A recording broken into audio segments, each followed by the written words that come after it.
So yeah, I'm sure everybody's noticed I haven't been posting quite as much. Having trouble figuring out exactly how to say some things, um, or whether to say some things. But I want to address people telling me that I should stop talking about my ex. I want to clarify, whenever I bring my ex up, I'm not talking about my ex so much as I'm talking about what happened, and it involved my ex. I know that sounds like the same thing, and I guess it technically is, but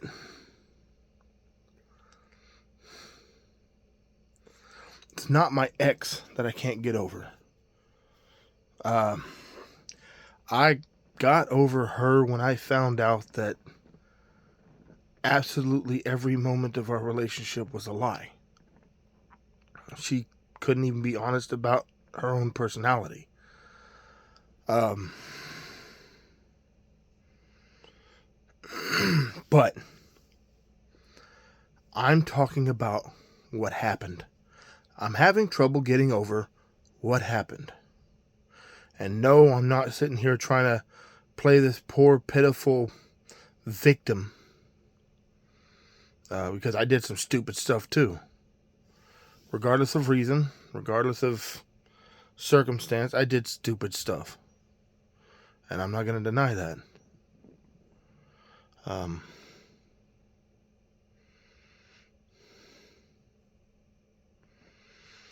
I want to make it very clear that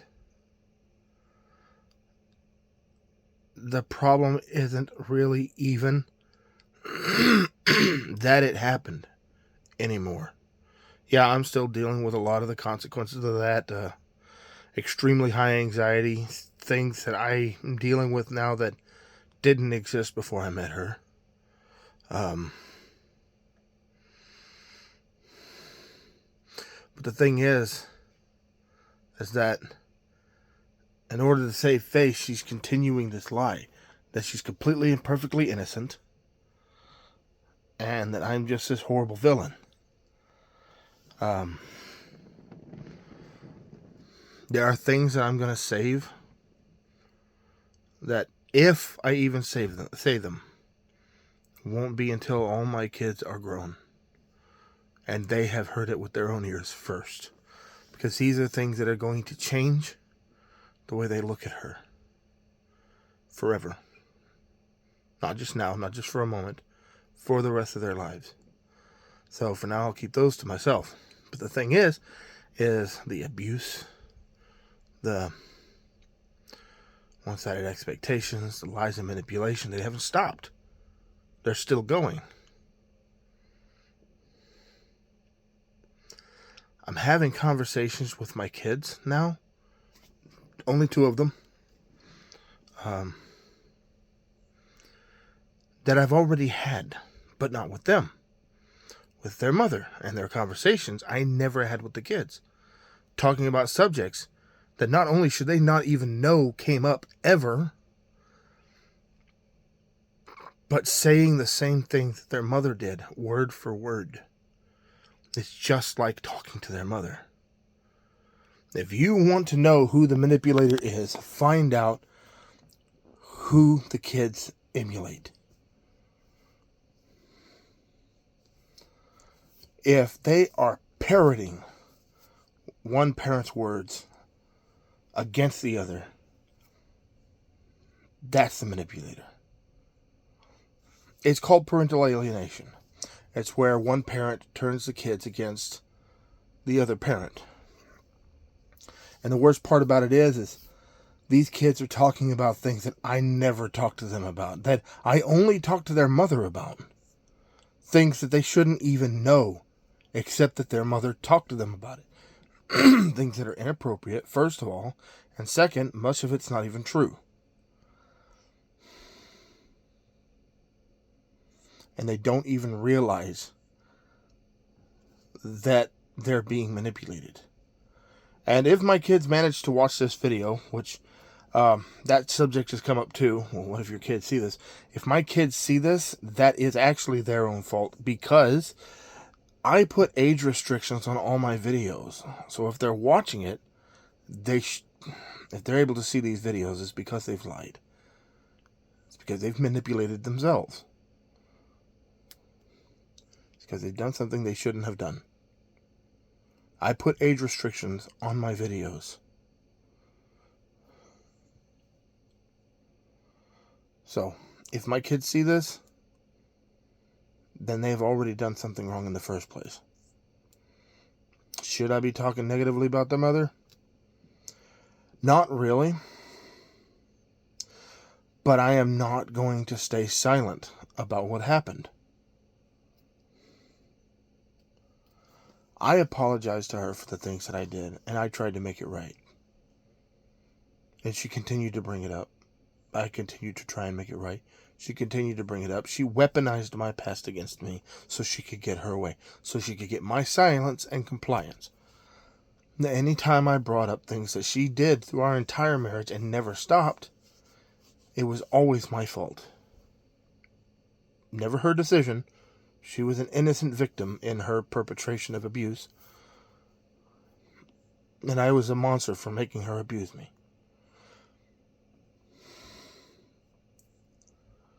And it hasn't stopped. How many of you can get over something that happens to you anyway? Continuously. Still happening now. And again, it's not my ex that I'm not over. I got over her when I realized that she was lying to me our entire marriage about her personality, about who she was, about how her last relationship ended.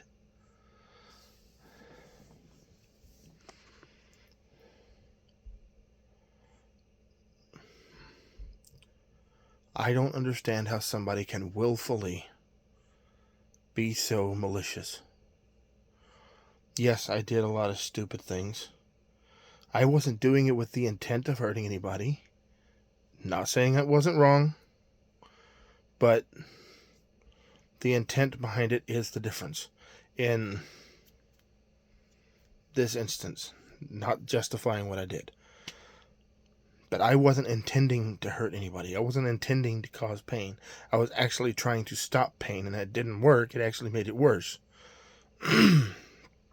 So yeah, don't seek outside to try and ease pain inside. That's very important. The things that she did were to control. And even now, everything she does against me is malice.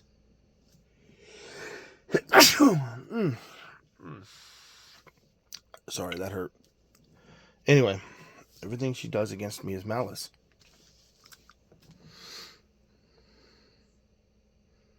The week we got divorced, within that week, she violated multiple court orders and committed a felony against me. Stole from me what was court ordered to be mine. I have the paperwork to prove it. Yes, she feels justified because it wasn't what she wanted.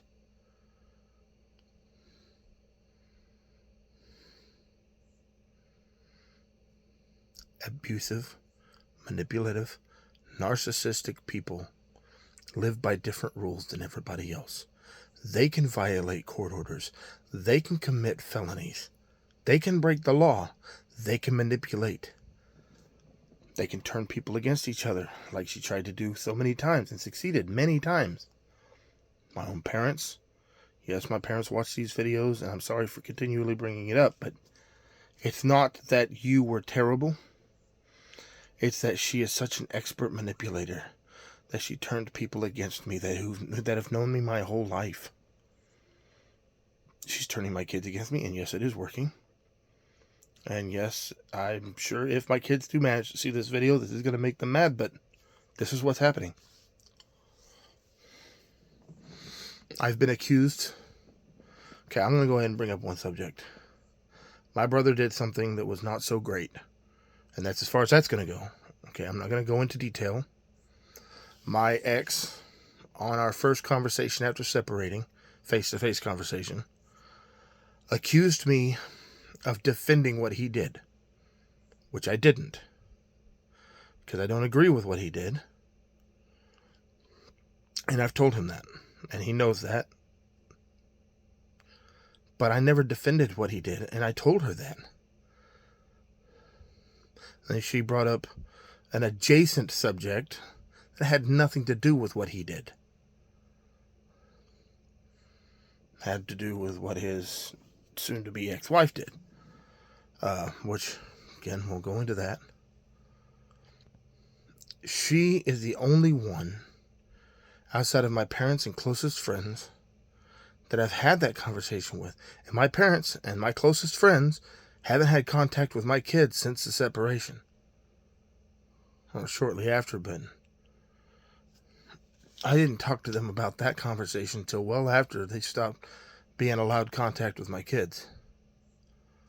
So the only person who is privy to that conversation that could have told one of my children that the conversation even happened is my ex-wife.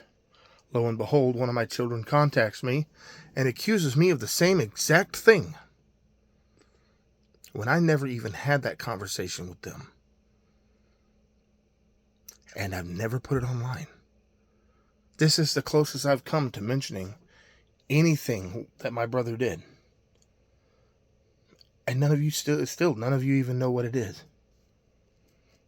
And if anyone comes on this and comments what my brother's accused of, we're going to have a real problem. Because first of all, it's still ongoing. And second, it's nobody's business but his, which is why I haven't said what it is. The manipulators will talk about what happened, because they want to cause pain. Anyway, back on the subject of manipulation.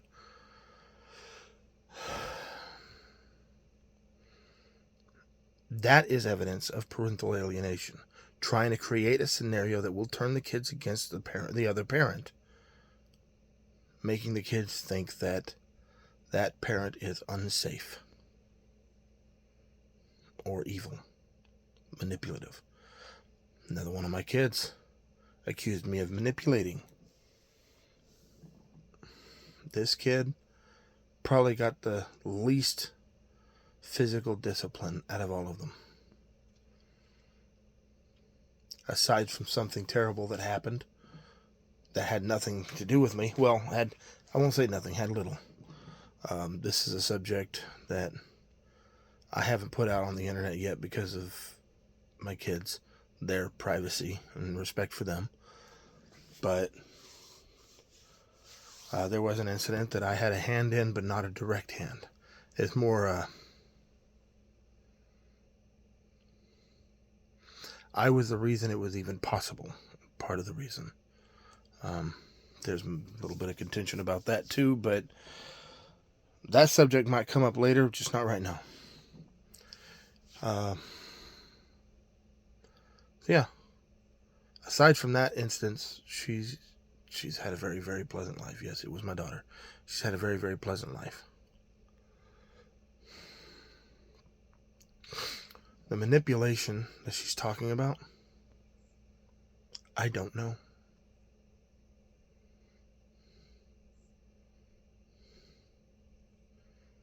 I don't know. She didn't go into it. She'll probably angrily message me about what manipulation it was supposed to be, but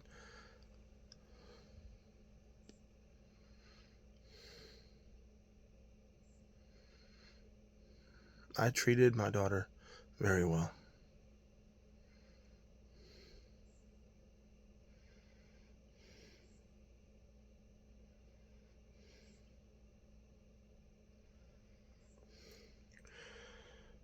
One of the things that she mentioned was the yelling, which, again, I've mentioned before that, yes, I did do that. Yelling, yes, I hit. In the course of our whole marriage, one of them took place before we got married. Which should have been red flags to both of us, and that explanation will come later. I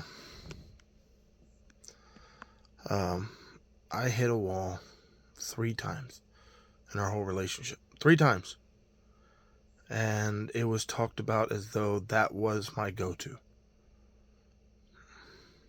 So I have multiple conditions that include emotional dysregulation.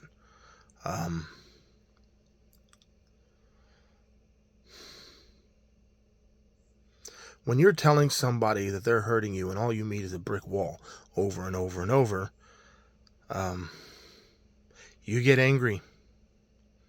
I wasn't mature enough to just walk away from the conversation because I wanted the pain to stop.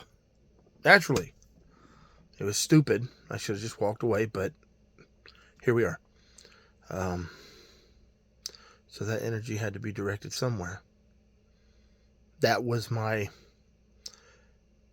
pressure relief valve. Not a very good one. Nevertheless, that's what it was. I never hit her out of anger, because I know everybody says if he'll hit a wall, he'll hit you. No, it's not always the case, because a lot of times that wall hitting is an attempt to not. It's an attempt to release that pressure before it gets too bad. But I took to walking away, getting on my bike, going somewhere, taking a walk. Eventually it escalated, but that's a whole other subject. I talked about it a little on Christmas. But anyway.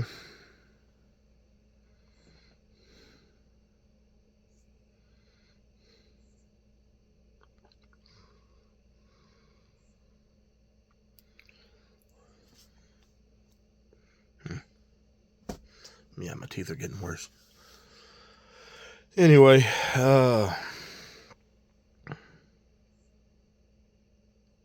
so parental alienation was one thing I wanted to talk about. I've covered it as much as I care to right now.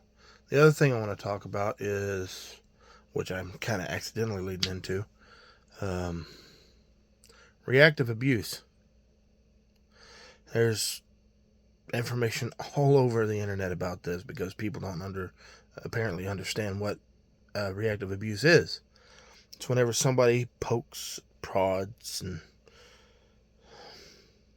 manipulates and causes pain, problems, a little bit at a time, usually over the course of days, weeks, months, years in my case, until that person just can't handle it anymore. And the reaction is claimed as abuse. So the abuser pokes and prods and picks the victim. And then when the victim reacts, that's the evidence of abuse. So my son, my oldest, never heard me yell for the first time in his life until he was 2. And it wasn't even a yell of anger. It was excitement.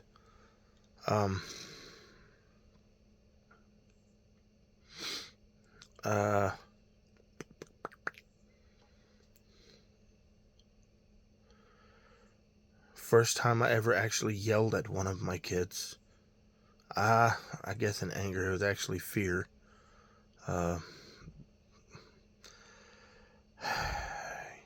We learned the hard way he's really good at hide and seek. That was my second son. Really good at hide and seek. We thought something had happened to him. So good at hide and seek. He knew exactly where to go as we were looking for him to not be found. We got the cops involved because we thought that he had either been taken or wandered off and we couldn't find him. I was so distraught when we finally found him that I yelled at him. No, I'm not happy about it. I wish I had responded a little more delicately. He didn't know why I was so upset. To this day, I really don't think he knows why I was upset.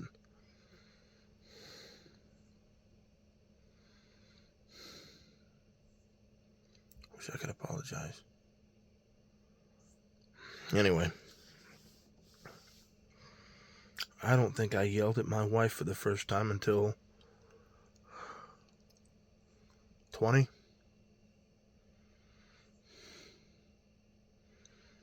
We got married in 07.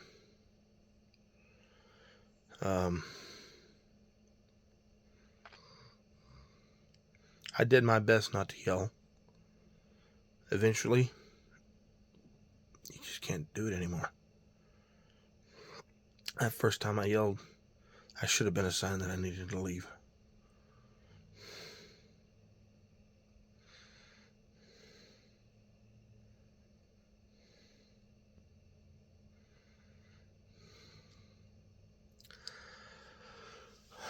So yeah, I own my behavior, I do, but I didn't create that state of mind. I always did my very best not to yell, touch her out of anger at all, and I didn't. I never touched her out of anger, even though she tells a different story.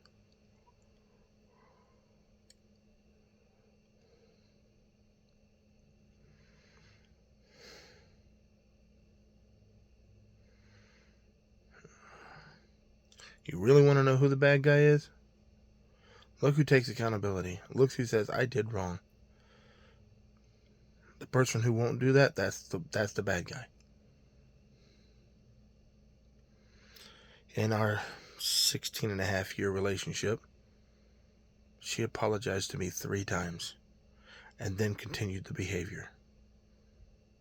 And then griped at me if I ever brought it up because she said she's sorry. Yeah. I'm the bad guy. So anyway, I hope everybody understands that it's not that I'm not over my ex, because I want absolutely nothing to do with her for the rest of my life. I still can't get over how somebody can intentionally treat somebody with such malice and then act like the victim.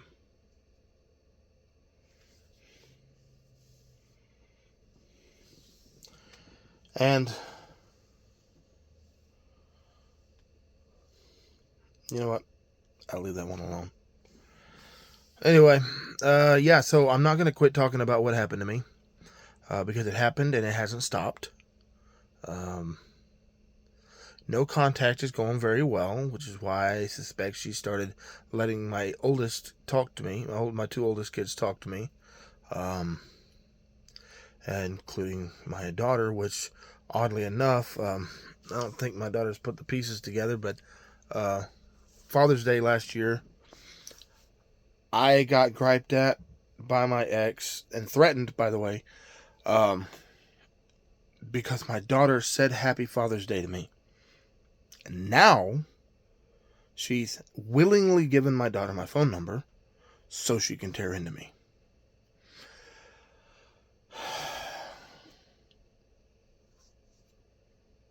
I suspect she's using the kids. I already know she's using the kids to further the abuse because she's got to keep me down. But I suspect she's using the kids to spy on me, find out what's going on, because I've blocked her and her mom on all of my accounts. Yes, I have multiple accounts. And yes, my girlfriend knows about all of them. I don't hide things from her. I keep no secrets from her. I already did that. Again, like I said, I'm not innocent. I did mess up. And for the first several months of our separation, I really did blame myself for the whole thing. Till I found out she's guilty of the very same thing that I thought she was divorcing me for. Y'all can let that rattle around in your heads a little bit, try and figure out what it is. Doesn't matter whether you do or not. I already know that she didn't divorce me because I did something wrong. She divorced me because she did something wrong and didn't want anybody to find out, especially the kids. So, yeah. Anyway, I'm going to try and be a little brighter and cheerier in the future. There aren't a whole lot of good things going on. But there are a couple. I got some good friends. Some friends that didn't abandon me because they saw through everything that was happening. Yes, I didn't actually have to tell them anything. They saw through it themselves. That's why they don't talk to her anymore. Anyway, I'm sorry about that. My wrist is kind of hurting. So I guess the only real good thing that's going on right now for me is I have a girlfriend. She's very loving, and if she is truly the person she appears to be,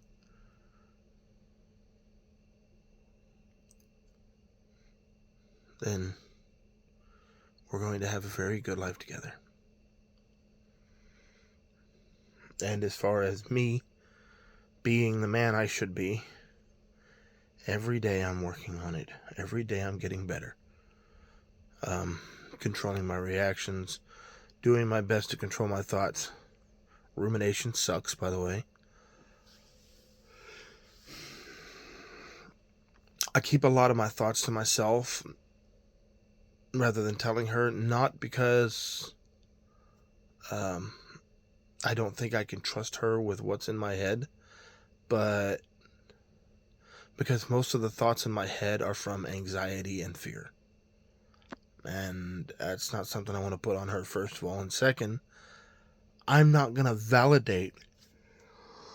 Oh, excuse me. I'm not going to validate thoughts that come into my mind based on something she didn't do. Had nothing to do with her. So, anyway, everybody have a good night. Yes, it is night here. Everybody have a good night. And always try to be better.